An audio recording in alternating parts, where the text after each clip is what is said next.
Hey guys, welcome to today's video. I am 5 months postpartum and finally filming my birth story. I had a positive birth experience, went into labor at 37 weeks, got Pitocin, and I know I loved watching these videos when I was pregnant, so if you're pregnant, congrats. I was working up until I gave birth. Me and my partner were super stressed because we had so much to do still. We had ordered the final stuff from our registry. It had come in the day I went to the hospital. My 36-week checkup appointment was on Monday, and after that is when I believe my amniotic fluid started leaking, and I didn't go into the hospital until Saturday. Luckily, my baby is fine. I thought I was peeing my pants for 5 days straight. And if you Google it, it's like, oh, if it smells like ammonia, it's pee. So I was smelling, I'm like, I kind of smell like ammonia, I don't know. I just couldn't tell, and so I didn't go in because I thought I was just peeing my pants. Saturday morning I wake up soaked. My pants are soaked and I just start crying. I'm like, oh my god, why am I peeing my pants? I hate this. The end of pregnancy was a little bit rough for me. I think it's a little rough for everyone. I call my OB and they have someone on call and they're like, you should just come in, we'll get you tested, give you peace of mind, because obviously they're always going to encourage you to go in. A good OB will, at least. I do an everything shower. Mind you, we have 20 Amazon packages on the kitchen table. We have not packed our hospital bag. I felt like spasms in my cervix, but it didn't really hurt. Like, I'd stop and be like, oh, I feel something.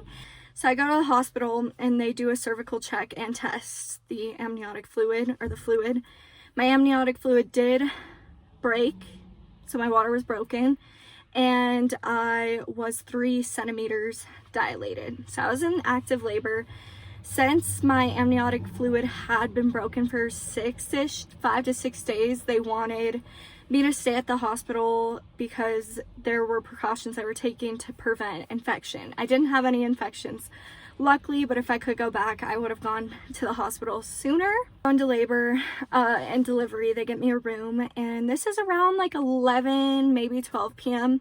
They get me a room and we sit there for a few hours. My partner's finishing up work. I'm finishing up work. They check me a few hours later at like 3, still no progress. So they up my Pitocin a little bit. 5 p.m. comes and I had like a sac that was like at the bottom that they felt when they did the next cervical check.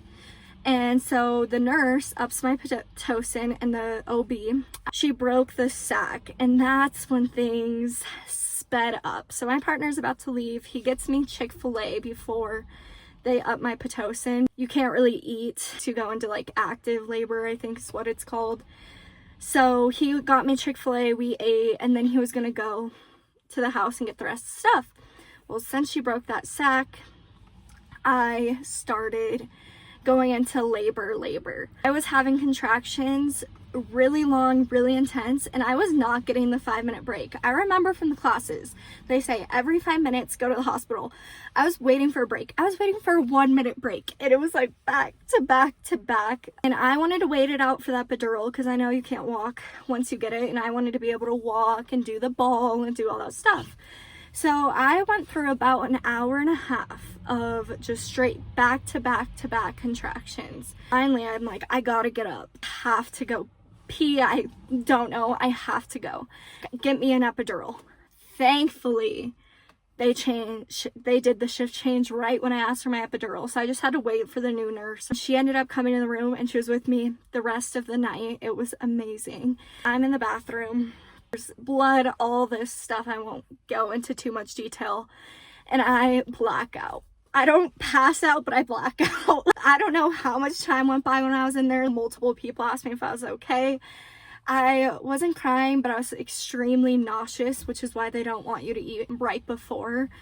And I was just suffering. And I think I got my epidural around like 7:30. An hour and a half, maybe 2 hours go by. Now I'm 6 centimeters dilated. Right after I got the epidural, it wasn't bad. If you're scared of the epidural, just wait till you're in pain. I do not remember. All I remember is I'm like trying to hold still. I was holding my partner's hands. The nurse was holding my hands. Everyone was around me. Anesthesiologist was in the back. My partner saw the needle.